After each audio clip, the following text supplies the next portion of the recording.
मंच पर उपस्थित हरियाणा सरकार के मुख्यमंत्री श्रीमान मनोहर लाल जी, प्रदेश भारतीय जनता पार्टी के युवा अध्यक्ष श्रीमान सुभाष बराला जी, जिनके जिम्मे भारतीय जनता पार्टी के पूरे देश के संगठन को सुचारू रूप से चलाने की जिम्मेदारी है, ऐसे आदरणीय रामलाल जी, मेरे साथी महामंत्री और हरियाणा के प्रभारी श्रीमान डॉक्टर अनिल जैन जी, राष्ट्रीय मंत्री और हरियाणा की ही नेत्री बहन सुधा यादव जी, हमारे वरिष्ठ नेता और राष्ट्रीय शिस्त समिति के भारतीय जनता पार्टी के अध्यक्ष प्रोफेसर गणेशी लाल जी और आज के कार्यक्रम में उपस्थित सभी भाइयों और बहनों, आज सर्वपल्ली राधाकृष्णन सभागार के अंदर आप सभी को मिलकर हृदय से बहुत बहुत आनंद हुआ। मित्रों, मेरा दौरा 110 दिन का लंबा दौरा है। देश भर के हर कोने में जाने का मेरा प्रयास है। भारतीय जनता पार्टी के हर कार्यकर्ता को संपर्क करने का, छूने का, संवाद करने का प्रयास है और इसके साथ साथ देश भर के प्रबुद्ध जनों के साथ भी बात करने का प्रयास है। भैया आप लोग जरा थोड़े इधर आ जाइए, यहां आ जाइए, इतना ही अच्छा है। और आप भी सेट कर दीजिए, मैं हिलूंगा डुलूंगा नहीं, बैठ जाइए, सेट कर दीजिए।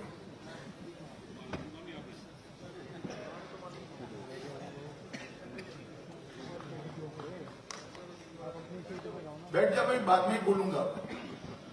आप अगर हाथ से करना है तो यहां आ जाइए।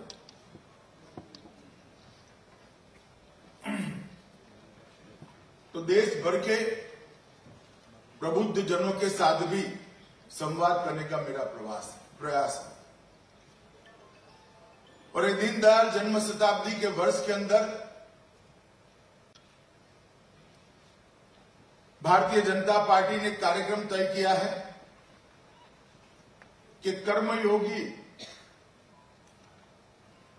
अपने आप को दधीचि की तरह अपनी हड्डियां गलाकर एक विचार को, एक पार्टी को, एक राष्ट्र को मजबूत करने के लिए जिन्होंने पूरा जीवन समर्पित किया, ऐसे दीनदयाल जी को सच्ची श्रद्धांजलि क्या हो सकती है।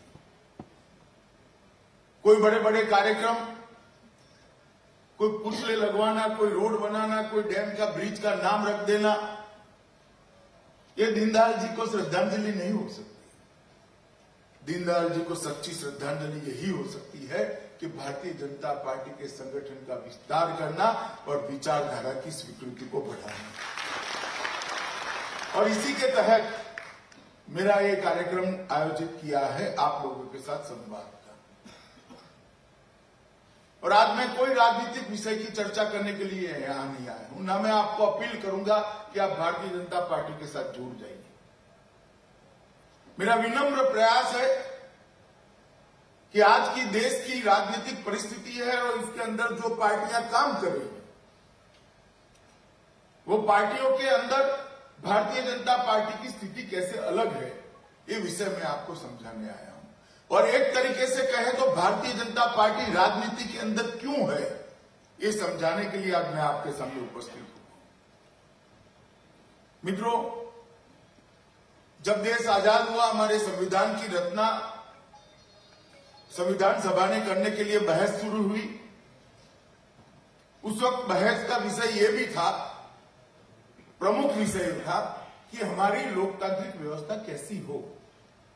लोकतंत्र हो इस देश में, इसमें कोई डिस्प्यूट नहीं था, कोई विवाद नहीं था, परंतु लोकतांत्रिक व्यवस्था किस प्रकार की हो, इसके लिए मतांतर थे।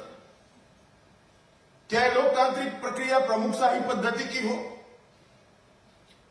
क्या लोकतांत्रिक प्रक्रिया पार्टियों को ही वोट दे, इस प्रकार की हो, या ये लोकतांत्रिक प्रक्रिया multi party democratic system parliamentary party की। हमने बहुत बहस के बाद संसदीय व्यवस्था को चुना। बहुपक्षीय संसदीय लोकतांत्रिक व्यवस्था को भारतीय संविधान निर्माताओं ने चयन किया। अब जब संसदीय व्यवस्था को चुनते हैं तो उसमें पार्टी का महत्व बहुत होता है। प्रमुखशाही पद्धति को चुनते हैं तो कोई दो पार्टियां, जैसे अमेरिका में है, जैसे फ्रांस में है, दो पार्टियां प्रमुख का प्रेसिडेंट का प्रत्याशी घोषित कर देती हैं, उसके व्यक्तित्व को, इसके विचार को, उसके कर्तृत्व को ध्यान में रखकर वोटिंग होता है और बाद में जो कालखंड है चुने हुई सरकार की अवधि होती है उसमें वो जो नया अध्यक्ष होता है वो अपने हिसाब से पार्टी को चलाता है, सरकार को चलाता है। इसमें पार्टी की भूमिका बहुत कम हो जाती है। परंतु संसदीय लोकशाही पद्धति, लोकतांत्रिक पद्धति जो है, इसमें पार्टी होती है, पार्टी अपना घोषणा पत्र घोषित करती है, पार्टी के सिद्धांत होते हैं, पार्टी की विचारधारा होती है और वो विचारधारा के आधार पर, एक घोषणा पत्र के आधार पर पार्टी जनता के सामने चाहती है। जनता संसद सदस्य को चुनती है और वो संसद सदस्य प्रधानमंत्री को चुनती है और बाद में प्रधानमंत्री वो घोषणा पत्र के आधार पर, पार्टी के विचार के आधार पर देश को चलाने का प्रयास करते हैं। तो जब संसदीय लोकतांत्रिक व्यवस्था को हम स्वीकार करते हैं उस सब पार्टी का महत्व बहुत हो जाता है और इसलिए हमने जब ये संसदीय लोकतांत्रिक व्यवस्था को स्वीकार कर ही लिया है तो भारतीय जनता ने भारतीय लोकतंत्र के अंग उपांग जो हम सब है, सब नागरिकों ने पार्टियों की व्यवस्था को समझना पड़ेगा। अब किसी भी पार्टी का मूल्यांकन करे बगैर उसको वोट देने का क्या मतलब? भाई सुभाष बराला कैसे दिखते हैं, किस जाति से हैं, ऐसे वोट देंगे तो हरियाणा सफल हो पाएगा क्या? बताइए। पार्टी का एजेंडा जाने बगैर, पार्टी को पहचाने बगैर आप वोट देते हैं तो वो वोट लोकतंत्र का भला नहीं करता, लोकतंत्र को दुर्गति की दिशा में ले जाता है। और पार्टी का अगर इवैल्यूएशन करना है तो इसके 3 मापदंड हो सकते हैं मेरे हिसाब से। एक कि पार्टी के अंदर आंतरिक लोकतंत्र साबुत है या नहीं है। जो पार्टी की इंटरनल डेमोक्रेसी समाप्त हो चुकी है वो पार्टी डेमोक्रेसी का भला नहीं कर सकती। आंतरिक लोकतंत्र ही अगर पार्टी का खत्म हो गया है तो वो पार्टी लोकतंत्र का भला नहीं कर सकती। दूसरा, वो पार्टी सिद्धांतों के आधार पर चलती है नहीं चलती। अगर व्यक्ति के विचारों के आधार पर चलने वाली पार्टी है तो वो पार्टी देश का भला नहीं कर सकती। कोई एक व्यक्ति का विचार इतनी विविधता वाले देश का भला कभी नहीं कर सकता। एक सिद्धांत, एक थॉट प्रोसेस, और वो थॉट प्रोसेस, बदलती हुई थॉट प्रोसेस ही देश का भला कर सकती है। और तीसरा, अगर ये पार्टी की सरकारें बनती हैं तो वो सरकारें किस प्रकार से चलती है, ये तीनों से पार्टियों का मूल्यांकन हो सकता है। सबसे पहले हम पार्टी के आंतरिक लोकतंत्र के बारे में बात करेंगे और मैं आपके सामने विषय रखूंगा, ये तुलनात्मक अभ्यास रखूंगा, कंपैरेटिव स्टडी के आधार पर रखने का प्रयास करूंगा, क्योंकि मैं भारतीय जनता पार्टी का कार्यकर्ता हूं, उसका अध्यक्ष हूं। स्वाभाविक रूप से मैं मेरी पार्टी को अच्छा बताऊंगा ऐसा आप सबका मानना होगा, मगर जब मैं कंपैरेटिव स्टडी करूंगा तो आपको भी ये बात ध्यान में आएगी कि जो मैं कह रहा हूं उसमें तथ्य है।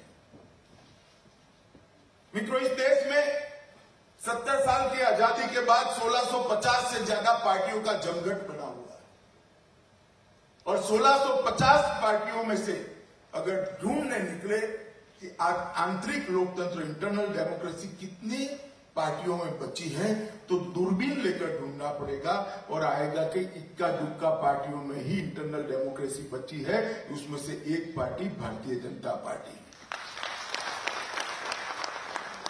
अब फिर से आप कहेंगे कि भाई अमित भाई आप तो ऐसा ही कहोगे, आप स्वयं भारतीय जनता पार्टी के कार्यकर्ता हो।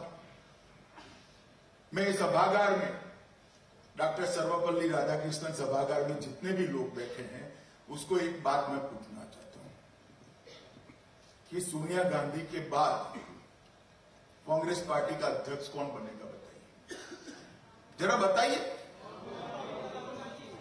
ये जवाब जो बहुत सारे लोग बोले, इसमें किसी को कंफ्यूजन है तो हाथ खड़ा करे, विवाद है तो ठीक है, सब मानते हैं राहुल गांधी बनेंगे।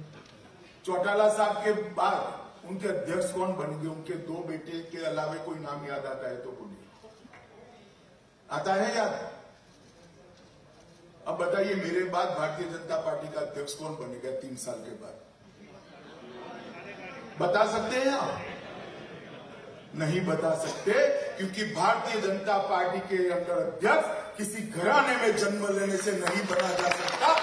आपके अंदर पार्टी के प्रति निष्ठा है, आपके अंदर देश के लिए काम करने की धगस है, आपके अंदर कटुता लेने की क्षमता है, आपके अंदर परिश्रम करने की क्षमता है, तभी जाकर भारतीय जनता पार्टी का अध्यक्ष बना जाता है। मित्रों, मैं मेरा उदाहरण देता हूं। संघवी हाई स्कूल के एक बूथ के अंदर मैं बूथ का अध्यक्ष था। वहां से पोस्टर लगाते लगाते, कोई पॉलिटिकल बैकग्राउंड के बगैर, मेरे परिवार का कोई पॉलिटिकल बैकग्राउंड नहीं है, एक छोटे से कार्यकर्ता को विश्व के सबसे बड़े राजनीतिक दल का इस पार्टी में किया। इसीलिए मैं कहता हूं कि जिन पार्टियों में आंतरिक लोकतंत्र है, ऐसी बहुत कम पार्टियां हैं और उसमें से एक भारतीय जनता पार्टी है। और मित्रों, जिसमें आंतरिक लोकतंत्र नहीं है, वो पार्टियां देश के विकास में कंट्रीब्यूट नहीं कर सकती। इन लोगों के पार्टी में जितने भी प्रतिभावान लोग होंगे, इन लोग के माध्यम से हरियाणा के मुख्यमंत्री बन पाएंगे, बताओ? अगर वो चौटाला परिवार में जन्म नहीं लेते, बन पाएंगे? वहां प्रतिभाओं को मौका नहीं है। जिसके अंदर प्रतिभा है उसको मौका नहीं है। कांग्रेस पार्टी के अंदर, कांग्रेस पार्टी के अध्यक्ष कोई भी प्रतिभावान बच्चा हरियाणा का 25-30 साल तक काम करेगा तो कांग्रेस पार्टी का अध्यक्ष बन पाएगा क्या, बताओ? कितनी भी प्रतिभा है, मेधावी बुद्धि शक्ति है, परिश्रम की पराकाष्ठा कर दी है, पूरा जीवन देश को समर्पित करने के लिए तैयार है, मगर गांधी परिवार में जन्मा नहीं है तो वो वहां सर्वोच्च स्थान पर नहीं पहुंच सकता है। जो पार्टियों में आंतरिक लोकतंत्र नहीं है, वो पार्टियां प्रतिभाओं को मौका नहीं दे सकती, और जो पार्टियां प्रतिभाओं को मौका नहीं दे सकती, जो पार्टियां कैपेसिटी वाले लोगों को आगे नहीं बढ़ा सकती, वो पार्टियां देश का भला नहीं कर सकती।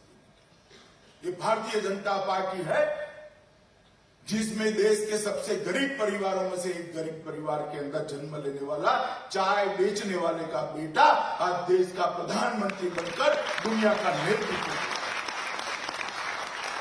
क्योंकि यहां प्रतिभाओं को मौका मिलता है।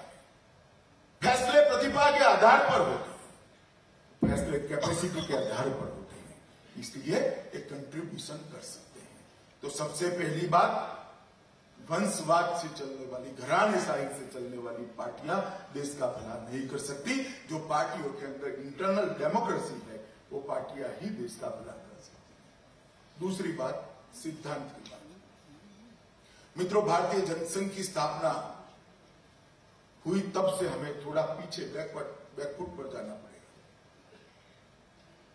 क्योंकि मैं तुलनात्मक बात करना चाहता हूं। सब पार्टियों की बात हो नहीं सकती, क्योंकि इन लोगों की स्थापना क्यों हुई, तो देवीलाल जी को सत्ता चाहिए थी। सपा की स्थापना क्यों हुई, तो उसके बगैर मुख्यमंत्री बना नहीं जा सकता था। आरजेडी की स्थापना क्यों हुई, जनता दल उनको मुख्यमंत्री बनाना नहीं चाहता था। ये सब कारणों से पार्टियों की स्थापना हुई। भारतीय जनसंघ की स्थापना किस प्रकार से हुई, इसका मैं आपको बात बताना चाहता हूं। देश आजाद होने के बाद श्री जवाहरलाल नेहरू के नेतृत्व में इस देश में एक साझा सरकार बनी, और वह साझा सरकार आजाद होने के बाद एक के बाद एक नीतियां बनाना उसने शुरू किया, जिसमें देश की शिक्षा नीति, रक्षा नीति, अर्थ नीति, कृषि नीति, विदेश नीति, ये सारी नीतियों के मसौदे ड्राफ्ट नीति पॉलिसी बनना शुरू हुई। और ड्राफ्ट पॉलिसी जब बाहर आने लगी तब लोगों को मालूम पड़ा कि ड्राफ्ट पॉलिसी एक पाश्चात्य असर से रंगी हुई है। उस वक्त हमारे देश की आबादी 30 करोड़ के आसपास थी। कोई 2 करोड़ की आबादी वाला देश, कोई 1.5 करोड़ की आबादी वाला देश, इसके आधार पर एक 30 करोड़ के देश की ड्राफ्ट पॉलिसी बनती थी। इसके अंदर भारत की मिट्टी की सुगंध कहीं नहीं थी। इसके अंदर हमारी संस्कृति कहीं दिखाई नहीं पड़ती थी। और इसके अंदर भारत की समस्याओं का समाधान भी नहीं दिखाई पड़ता था। उस वक्त कुछ लोगों ने सोचा कि देश अगर ये रास्ते पे आगे बढ़ता है तो देश आने वाले दिनों में प्रगति नहीं कर पाएगा। श्यामा प्रसाद मुखर्जी के नेतृत्व में कुछ लोग साथ में आए। राष्ट्रीय स्वयंसेवक संघ के बहुत सारे कार्यकर्ता भी इसमें जुड़े और सबने मिलकर सोचा कि पार्टी बनाई जाए। पार्टी क्यों बनाई जाए? पार्टी बनाने का कारण सत्ता नहीं मिली वो नहीं है। पार्टी बनाने का कारण कोई पार्टी तोड़कर नहीं बनाना है। पार्टी बनाने का कारण है कि देश को वैकल्पिक नीतियां देना, पॉलिसी का एक ऑप्शन देना, और वो पॉलिसी, वो नीतियां आगे जाकर देश को शायद आगे ले जा सके। उस वक्त दूर दूर तक जनसंघ की स्थापना करने वालों को दूर दूर तक कल्पना नहीं थी कि हम कभी सत्ता पर आ सकते हैं। और हुआ भी ऐसा। आजादी के बाद कांग्रेस देश को आजाद करने के सारा जश, सारा यश कांग्रेस के अकाउंट में जमा हो गया था। जवाहरलाल जी की लोकप्रियता का सूर्य मध्याह्न पर था। म्युनिसिपैलिटी भी जीतने की कोई संभावना नहीं थी। उस वक्त कुछ देशभक्त लोगों ने, संस्कृति को आगे बढ़ाने की सोच वाले लोगों ने मिलकर भारतीय जनसंघ की स्थापना की, क्योंकि वैकल्पिक पॉलिसी वो देना चाहते थे। मैं आपको बताता हूं, एक रास्ते पे हम आगे चले जाए और 2 राह आ जाए। हमारा गंतव्य स्थान दाहिनी ओर है और 3 ही मीटर की गलती करके हम बाईं ओर मुड़ जाते हैं और बाईं ओर 50 किलोमीटर आगे चले जाते हैं तो गंतव्य स्थान से 100 किलोमीटर दूर हो जाते हैं।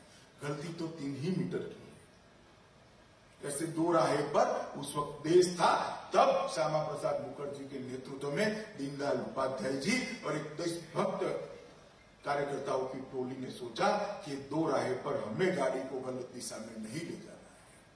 और उन्होंने एक वैकल्पिक नीतियां देने के लिए भारतीय जनसंघ की स्थापना की। और जब जब पॉलिसी के ड्राफ्ट आए, पार्लियामेंट के अंदर श्यामा प्रसाद मुखर्जी ने वैकल्पिक नीतियों को रखने का काम किया। ऐसी नीतियां जो इस देश की मिट्टी से निकली है, ऐसी नीतियां जो मिट्टी में, जो नीतियों में इस देश की मिट्टी की सुगंध है, इस देश की संस्कृति की झलक है, जो नीतियों में इस देश की समस्याओं का समाधान है।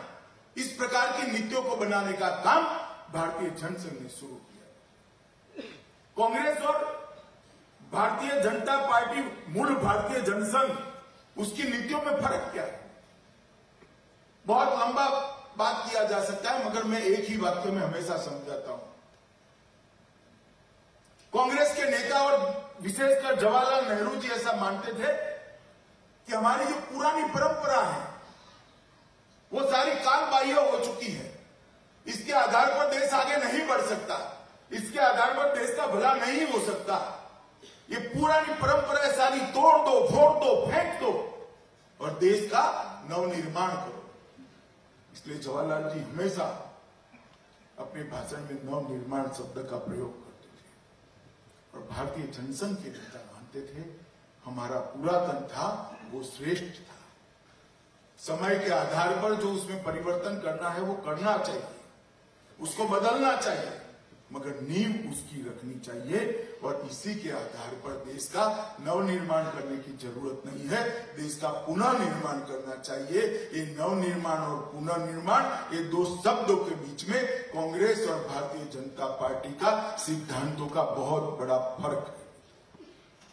हम चाहते थे ये देश की परंपराओं के आधार पर ये देश चले, ये देश की मान्यताओं के आधार पर ये देश चले और ये देश अपनी समस्याओं को सुलझा सके, इस प्रकार की नीतियों को बनाकर चले।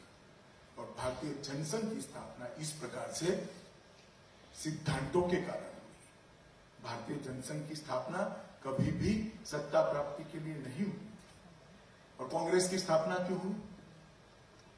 एक अंग्रेज ने कांग्रेस की स्थापना की थी, उसके बाद में आजादी का आंदोलन आगे बढ़ा, कांग्रेस ने आजादी के आंदोलन में बड़ा रोल किया। कोई भी विचारधारा का व्यक्ति था उसको, चाहे वो समाजवादी था, चाहे वो साम्यवादी था, लेफ्टिस्ट था, राइटिस्ट था, मदन मोहन मालवीय जैसे संस्कृति के पुरोधार लोग थे, स्वामी श्रद्धानंद वाले जैसे हिंदुत्व के मानने वाले लोग थे, या मौलाना जैसे लोग थे, सारे के सारे लोग कांग्रेस पार्टी में थे, क्योंकि उनका लक्ष्य था देश को आजाद करना। कुछ सिद्धांतों के आधार पर कांग्रेस पार्टी नहीं बनी थी और इसीलिए गांधी जी ने कहा था आजादी के तुरंत बाद कांग्रेस को बिखेर देना चाहिए और सबने अपने अपने विचारों के आधार पर पार्टियां बनानी चाहिए और जनता ने उसमें से जो पार्टी अच्छी लगे वो पार्टी को चुनना चाहिए, मगर कांग्रेस वाले नहीं माने। खैर, वो गांधी ने नहीं किया, अब कोई गांधी कर रहा है कांग्रेस को बिखेर देना। मित्रों,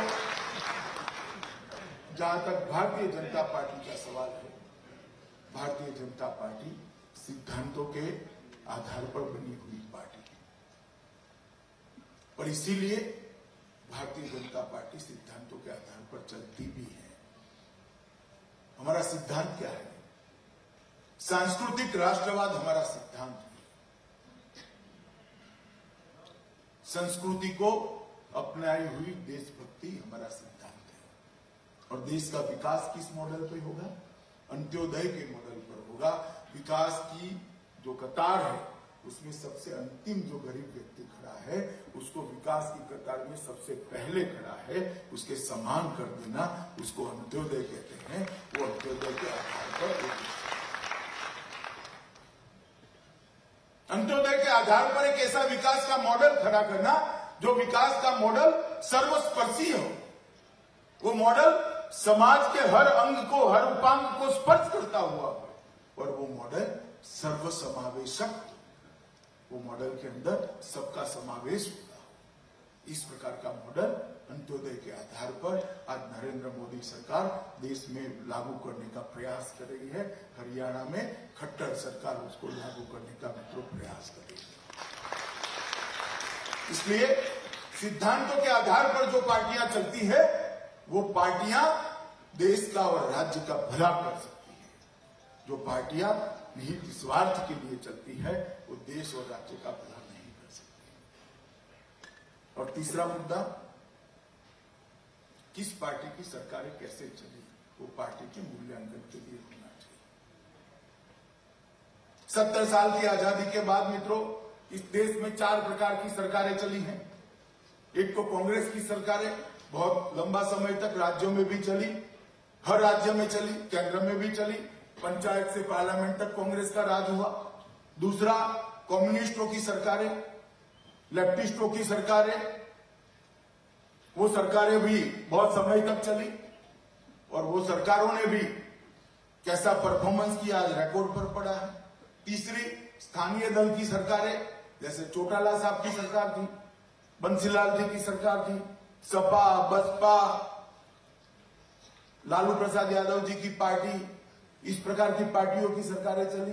और चौथा, भारतीय जनता पार्टी की सरकारें भी अब बहुत सारे राज्यों में चली है और बहुत सारे समय देश में भी अब शासन किया है। मेरा आप सबका बुद्धजनों से निवेदन है कि सारे आंकड़े साइट्स पर उपलब्ध होते हैं, आप उसको डाउनलोड करिए और अभ्यास करिए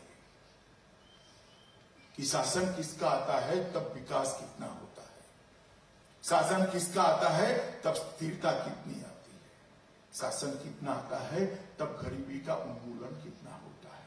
इसका अगर अभ्यास करोगे तो उसका जवाब एकमात्र आएगा कि जब जब भारतीय जनता पार्टी का शासन आता है इस देश के अंदर विकास होता है। मित्रों, मैं बहुत लंबा बात करना नहीं चाहता, एक छोटा सा उदाहरण देना चाहता। मध्य 80 के दशक में एक शब्द बहुत लोकप्रिय हुआ था, बीमारू सरकार। बीमारू स्टेट्स क्या थे?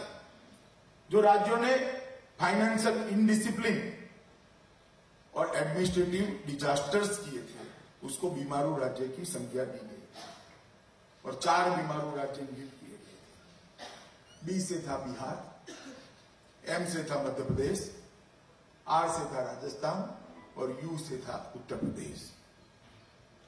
बी पहले हमारे पास आया, नीतीश कुमार और भारतीय जनता पार्टी की सरकार चली, पूरी दुनिया स्वीकार करती कि बिहार विकास के रास्ते पर चला गया। बीच में थोड़ी गड़बड़ हो गई, अब फिर से भी हमारे पास आया है मित्रों, बी अब बीमारू राज्यों की सूची से बाहर। उसके बाद मध्य प्रदेश के 2 हिस्से हुए, मध्य प्रदेश और छत्तीसगढ़।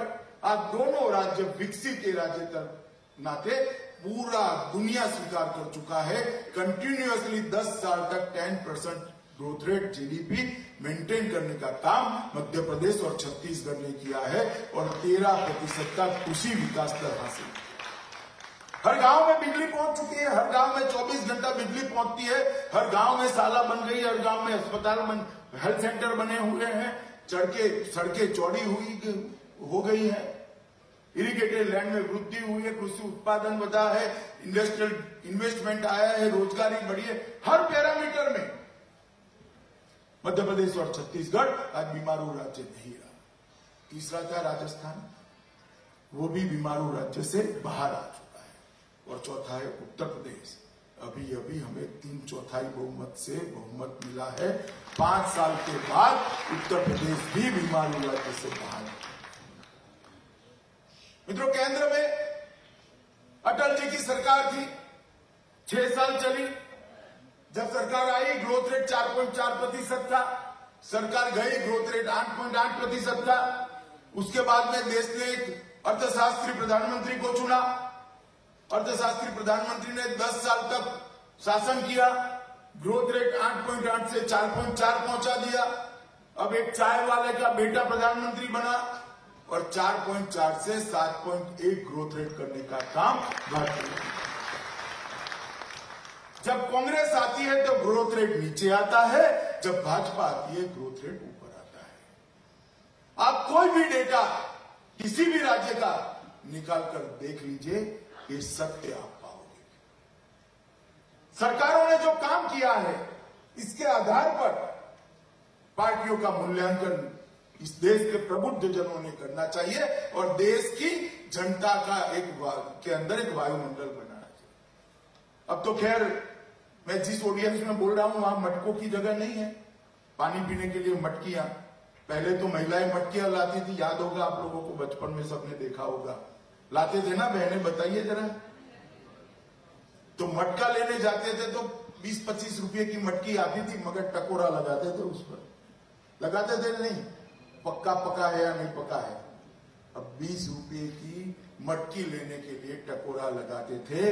इतना बड़ा देश सौंपने से पहले टकोरा जरा पार्टी को जरूर देना। किसी की बात के झांसे में मत आना, जातिवाद में मत फंसना। टकोरा लगाकर पार्टी को देखना, ये पार्टी राज्य का विकास कर सकती है या नहीं, देश का विकास कर सकती है या नहीं। मित्रों, लोकतंत्र,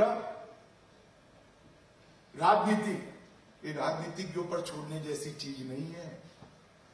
मैं भी पॉलिटिशियन हूं, फिर भी कहता हूं, राजनीति को राजनीति पर मत छोड़िए, समझिए, सोचिए, अभ्यास करिए और निर्णय करिए कि इस देश का भविष्य किसके हाथ में सौंपने से ये देश विश्व गुरु के स्थान पर बैठ सकता है। तो अगर आप न्यूट्रलिटी, तटस्थता से इसका अभ्यास करेंगे तो जवाब एक ही आएगा, नरेंद्र मोदी के नेतृत्व की भारतीय जनता पार्टी इस देश को विश्व गुरु के स्थान।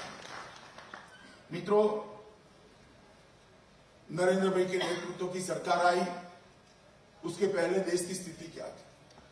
10 साल तक यूपीए की सरकार चली और 10 साल तक जो सरकार चली ऐसे चली कि हर महीने घपला, घोटाला, भ्रष्टाचार, 12 लाख करोड़ रुपए का भ्रष्टाचार हुआ और देश में एक निराशा का माहौल था। परिवर्तन हुआ, भारतीय जनता पार्टी को पूर्ण बहुमत मिला, हरियाणा ने एक छोड़कर सबकी सब सीट भारतीय जनता पार्टी की झोली में डाली और हमें पूर्ण बहुमत मिला। आज 3 साल हो गए हैं, मैं पार्टी के अध्यक्ष के नाते गर्व से कहता हूं, मेरी पार्टी के खिलाफ, मेरे मंत्रियों के खिलाफ, प्रधानमंत्री जी के खिलाफ भ्रष्टाचार का आरोप हमारे विरोधी भी नहीं लगा। इस तरह का शासन किया। मनमोहन सिंह की सरकार चलती थी, पॉलिसी पैरालिसिस हो गया, नीतिगत बातों में फैसले नहीं होते, सब जगह एक जगह पूछने जाना पड़ता है, मैडम करे ना करे, करे ना करे, करे ना करे, जॉब मिल गया तो मिल गया, न मिला तो पेंडिंग रहता था। ये सरकार ऐसी चलती थी, इसका हर मंत्री अपने आप को प्रधानमंत्री मानता था, प्रधानमंत्री को बेचारे को कोई प्रधानमंत्री ही नहीं मानता। इसकी जगह एक निर्णायक सरकार देने का काम भारतीय जनता पार्टी ने किया है। नरेंद्र मोदी जी ने देश के प्रधानमंत्री की ऑफिस को गरिमा देने का काम किया है। मित्रों, आज पूरी दुनिया मोदी जी के नेतृत्व को स्वीकार कर भारत की महानता को स्वीकार कर चल रही है। ये परिवर्तन सिर्फ 3 और 3 साल का। मित्रों, सरकारें 50 साल तक काम करती है, तब 1, 2, 3 बड़े काम होते हैं।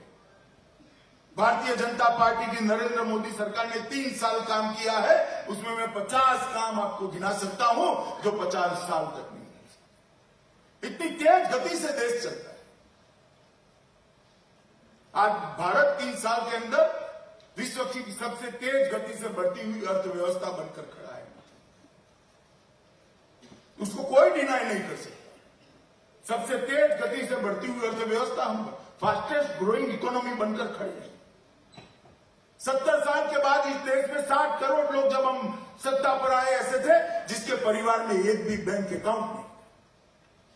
व्यक्ति छोड़िए, परिवार में आज 29 करोड़ जनधन अकाउंट खोलने के बाद आज देश में एक भी परिवार ऐसा नहीं है जिसके पास बैंक अकाउंट नहीं। 70 साल की आजादी के बाद देश के वो गरीब को और देश के अर्थतंत्र के साथ जोड़ने की कोई व्यवस्था नहीं थी। ये भारतीय जनता पार्टी का एक गरीब का बेटा प्रधानमंत्री जब बनता है तब जाकर उसको सोच आता। मित्रों, इस देश के अंदर 4.5 करोड़ टॉयलेट बनाए गए। अब यहां पर बैठे हुए लोगों को लगेगा क्या अमित भैया सरकार की उपलब्धियों में टॉयलेट गिना रहे हो, मगर मैं गरीबों के बीच में घूमा हूं, मैंने देखा है तकलीफ।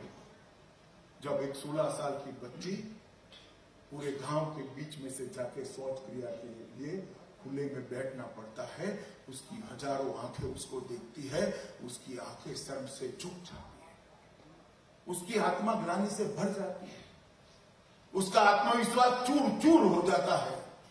जिसको अभी स्वप्न देखना है कि मुझे क्या बनना है, वो स्वप्न वो बच्ची से छीन जाता है। जिसको अभी देश के विकास के अंदर अपना योगदान देना है, कंट्रीब्यूशन देना है, वो योगदान देने के लायक ही नहीं रहती। इस देश में 12 करोड़ घर ऐसे थे 70 साल के बाद जिसमें शौचालय ही नहीं था। नरेंद्र मोदी प्रधानमंत्री बने, उन्होंने तय किया कि 2022 तक एक भी घर ऐसा नहीं होगा जिसमें शौचालय न हो, और 4.5 करोड़ शौचालय 3 साल के अंदर बनाकर करोड़ों बच्चियों को सम्मान के साथ जीने का अधिकार ये भारतीय जनता पार्टी। गरीब की बात करने का मतलब क्या है? उसके जीवन स्तर को ऊंचा लाना, वही सिर्फ भाषण देना नहीं। 70 साल की आजादी में 12.5 करोड़ गैस के कनेक्शन बचे थे। 12.5 करोड़ गैस के कनेक्शन में से 11 करोड़ 80 लाख कनेक्शन शहरी एरिया में बचे।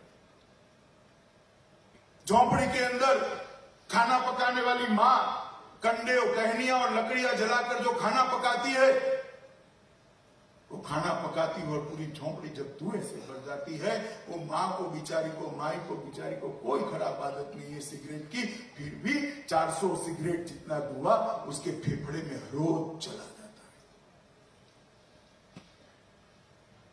इसकी किसी ने नहीं सोची।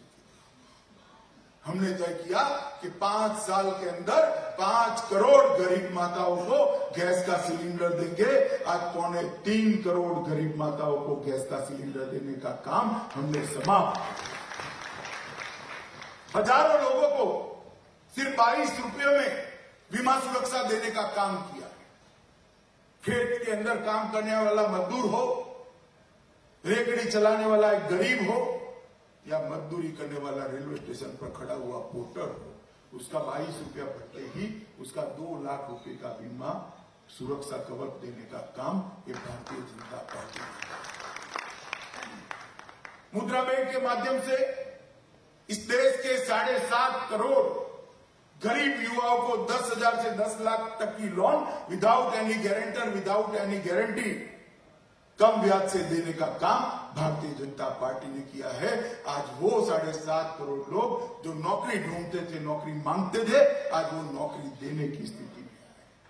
इसमें कोई छोटा सा गांव के अंदर हजाम की दुकान खोलने वाला एक छोटा सा बच्चा भी है, जिसको 60,000 रुपया चाहिए था, नहीं मिलता था। बैंक वाले उसके पास इनकम टैक्स नंबर मांगते थे। भैया उसका प्रॉब्लम ही है कि इसकी इनकम नहीं है, इनकम टैक्स नंबर कहां से लाए? उसकी समस्या ही है कि इसकी कोई इनकम नहीं है। एक मुद्रा बैंक की योजना बनाकर ठेला लगाना है, हजाम की दुकान खोलना है, कारपेंटर का सामान लेना है, बढ़ई है, ये सब लोगों को एक छोटी सी बच्ची ब्यूटी पार्लर की छोटी सी शॉप खोलना चाहती है, 4 लाख रुपया चाहिए, उसको मिल जाएगा। गांव के अंदर एक सुविधा सेंटर कोई खोलना चाहता है, कंप्यूटर लगाना है, कोई बच्चे को 2 लाख रुपया चाहिए, उसको मिल जाएगा। ऐसे 7.5 करोड़ लोगों को रोजगारी देने का काम भारतीय जनता पार्टी की सरकार ने। मगर अखबार कभी इसको नहीं छापते हैं, ना हम लोगों की नजर भी इस पर पड़ती। सालों से एक देश एक कर की बात होती थी, जीएसटी लागू नहीं होता था। आज इस देश के अंदर संघीय ढांचे को बचाते हुए हमने एक कर एक देश की बात को लागू कर दिया है। पूरे देश में कश्मीर से कन्याकुमारी और कच्छ से लेकर कामरूप तक, आसाम तक एक कर की व्यवस्था करी। तो इसरो के वैज्ञानिक आजाद हुए तब से अच्छा काम करते थे, कोई कमी नहीं। 1 उपग्रह छोड़ते थे, 2 उपग्रह छोड़ते थे, 3 उपग्रह छोड़ते थे, 9 छोड़ते थे, बाद में कुछ नहीं होता था। भारतीय जनता पार्टी की सरकार आई, इसरो ने मंगल मिशन हाथ में लिया, भारतीय जनता पार्टी की सरकार आई, एक साथ 104 उपग्रह अवकाश के अंदर स्थित करने का काम भारतीय जनता पार्टी ने किया। क्यों 104, 103 क्यों नहीं, 101 क्यों नहीं? क्योंकि 103 का वर्ल्ड रिकॉर्ड था, वो तोड़कर 104 कर आज हम ग्लोबल लीडर बनकर विश्व के सामने खड़े। ये सोच बदली, सोच का स्केल बदलने का काम नरेंद्र मोदी ने किया है। मित्रों, ओबीसी कमीशन को संवैधानिक मान्यता देने का काम किया। योगा दिन के माध्यम से इस देश की संस्कृति को दुनिया भर के अंदर आज 170 देश 21 जून को भारत की परंपरा को स्वीकार कर आपने देखा होगा, गोरे काले सब बैठकर योगा करते हैं। हमारी धरोहर को विश्व के सामने रखने का काम किया और नरेंद्र भाई ने बहुत अच्छे से कहा था, इसके लिए हमें कोई पेटर्न नहीं चाहिए। भारत तो देने वाला देश है, भारत लेने वाला देश नहीं है। आज पूरे देश में हमारी संस्कृति का ध्वज ऊंचा करने का काम नरेंद्र मोदी ने किया है। पेरिस जलवायु सम्मेलन के अंदर, जलवायु का जब सम्मेलन होता था, ग्लोबल वार्मिंग के जब सम्मेलन होते थे, भारत पिछली कतार में बैठा बैठा नोट लेता था कि क्या क्या करना है। पेरिस जलवायु सम्मेलन के अंदर नरेंद्र भाई के नेतृत्व में पूरी दुनिया ने भारत को जलवायु के क्षेत्र के अंदर ग्लोबल लीडर स्वीकार कर लिया है। मैं मानता हूं ये बहुत बड़ी उपलब्धि है। नोटबंदी कर अरबों खरबों रुपया जो धन कुबेरों के घर में पड़े थे, उसको बैंक के अंदर जमा करना पड़ा और आज वो रुपया सिस्टम में आया है। बेनामी संपत्ति का कानून लेकर बेनामी संपत्ति अपने पास रखने वाले सारे लोगों को आज सजा करने का प्रावधान भारतीय जनता पार्टी की सरकार ने किया है। शत्रु संपत्ति एक्ट कर भारत के साथ गद्दारी करने वाले सारे लोगों की संपत्ति अटैच करने का अधिकार भारतीय जनता पार्टी की सरकार ने लिया है। सेल कंपनियों पर एक बड़ा अभियान चलाकर आज बेनामी संपत्ति रखने वाले लोगों का वो रास्ता भी बंद किया है।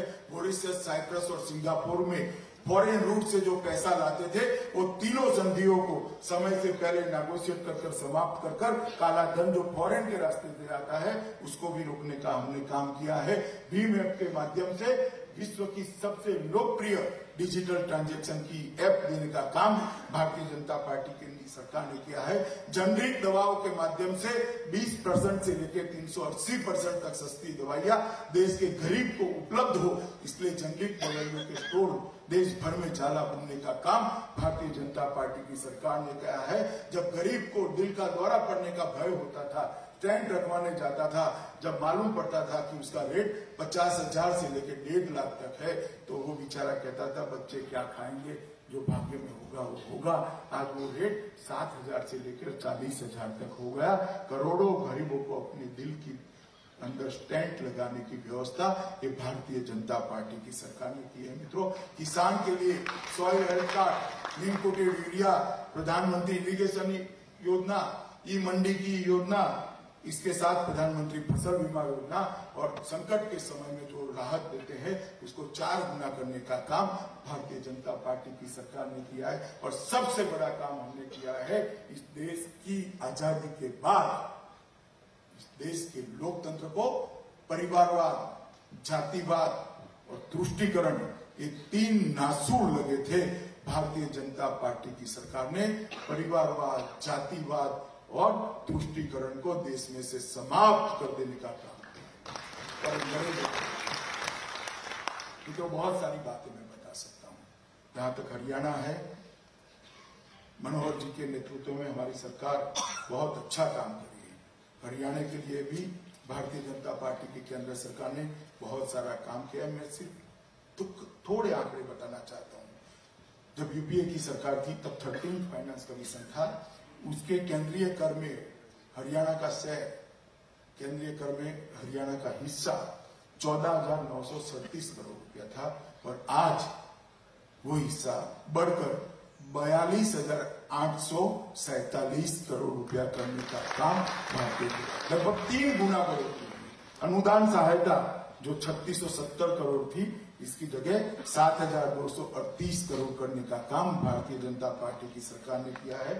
आपदा प्रतिक्रिया निधि, डिजास्टर रिलीफ के लिए पहले 711 करोड़ मिलते थे, अब 1275 करोड़ किया है और लोकल बॉडीज ग्रांट को 1533 करोड़ से बढ़ाकर 5,963 करोड़ किया है। कुल 34,409 करोड़ की वृद्धि हुई है, जो लगभग 2.5 गुना है। बहुत सारे काम भारतीय जनता पार्टी की सरकार ने किए हैं। मित्रों, केंद्रीय योजनाएं मेरे पास है, मुद्रा बैंक, स्मार्ट सिटी, अमृत मिशन, ये सारी योजनाओं में 19,000 करोड़ रुपया अतिरिक्त दिया गया है। उज्ज्वल डिस्कॉम के अंदर टर्न अराउंड अवधि के दौरान और 14,200 करोड़ रुपया देने का काम किया है। ऐसा कर 3 साल के अंदर 67,691 करोड़ रुपया अतिरिक्त देने का काम भारतीय जनता पार्टी की केंद्र सरकार ने। और हम मनोहर जी के नेतृत्व में हरियाणा के अंदर राजनीति का कल्चर बदलने का प्रयास कर रहे हैं। पहले थे कि सरकारें बनती थी तो मेरा क्या, मेरों का क्या, यहां तक सीमित थी। ये मेरा क्या और मेरों का क्या, ये शब्द भारतीय जनता पार्टी की डिक्शनरी में नहीं है। हरियाणा का क्या, उस दिशा में ये भारतीय जनता पार्टी की सरकार है। ये संस्कृति बदलना बड़ा कठिन होता है जी। आप लोग ताली बजा रहे हो। मैं अभी मेरे कार्यकर्ताओं को मिलकर आया, कई कार्यकर्ता ऐसे तो डिसिप्लिन रखते, चलते चलते के साहब पहले तो जो आते थे उसके कार्यकर्ता को नौकरी मिलती थी, हमें नहीं मिली। पहले तो जो आते थे उसकी ट्रांसफर होती थी, हमारी तो नहीं हुई। पहले तो एसपी रखा देते थे, एसडीएम रखा देते थे, अब नहीं होता है। तब जाकर कार्यकर्ता को समझाना पड़ता है कि ये सरकार सिर्फ भारतीय जनता पार्टी के कार्यकर्ताओं की नहीं है, हरियाणा के एक एक व्यक्ति की सरकार है और वो इसी के भले के लिए, कोई जाति के लिए, वर्ग के लिए, पार्टी के लिए, सगे संबंधियों के लिए काम करने वाली सरकार नहीं है। हरियाणा में एक लंबे अरसे के बाद हरियाणा की गरीब जनता और हरियाणा के हर नागरिक के लिए काम करने वाली सरकार देने का काम भारतीय जनता पार्टी ने किया। मित्रों, इस संस्कृति को, राजनीतिक संस्कृति को बदलना बड़ा कठिन होता है, मगर हमने एक प्रयास शुरू किया है। मित्रों, नरेंद्र मोदी की सरकार 3 साल से काम करी है। 3 साल में हर 15 दिन में एक नई योजना लेकर आती है। अब तक 106 नई योजनाएं लाई। समय नहीं है इतना सब बताने का, मगर मैं सूची लेकर आपके पास आया, क्योंकि मेरी जिम्मेदारी है मेरी सरकार कैसा काम करे, मेरी पार्टी की सरकार, वो बताना। इसलिए पूरी सूची लेकर आया। मैं जोर से पढ़ता हूं। आपको लगे बहुत हो गया अमित भाई, अच्छा काम हुआ है तो ताली बजा देना, मैं रुक जाऊंगा, वरना पूरी पढ़नी पड़ेगी। ठीक है, मैं जोर से पढ़ता हूं। अरे अभी मत बजाओ यार, पढ़ने दो। प्रधानमंत्री, सुनिए, प्रधानमंत्री जन धन योजना, प्रधानमंत्री आवास योजना, सुकन्या समृद्धि योजना, मुद्रा बैंक योजना, जीवन ज्योति बीमा योजना, सुरक्षा बीमा योजना, अटल पेंशन योजना, आदर्श ग्राम योजना, फसल योजना, ग्राम सिंचाई योजना, मेक इन इंडिया, स्वच्छ भारत अभियान। अभी 12 तक पहुंचे भैया, अभी 12 तक पहुंचे हैं। नरेंद्र भाई ने 106 योजना बनाए। देश का गरीब, युवा, महिला, गांव का व्यक्ति, किसान, पिछड़ा, दलित, आदिवासी और शहर में रहने वाला युवा बच्चा, सबके लिए योजनाएं बनाई है। मित्रों, एक पुलिंदा जो योजनाओं का है वो भारत के विकास का है, और मैं आपको आश्वस्त करना चाहता हूं, आपने जो भरोसा भारतीय जनता पार्टी में रखा है, आपके आशीर्वाद और भरोसा बनाए रखना। हम निश्चित ही बहुत कम समय में देखेंगे कि हमारी भारत माता विश्व गुरु के स्थान पर बैठकर नरेंद्र भाई के नेतृत्व के अंदर विश्व का मित्रों, मुझे काम दिया गया था पार्टी की ओर से भारतीय जनता पार्टी और बाकी पार्टियों का अंतर समझाना। मैंने जितना समय दिया गया उतने ही समय के अंदर एक विनम्र प्रयास किया है। आप सभी लोग आज समय देकर यहाँ उपस्थित आए। मैं थोड़ा लेट हो गया तो भी धैर्यपूर्वक बैठे, इसलिए हृदय से आप लोगों का बहुत बहुत धन्यवाद। भारत माता की जय।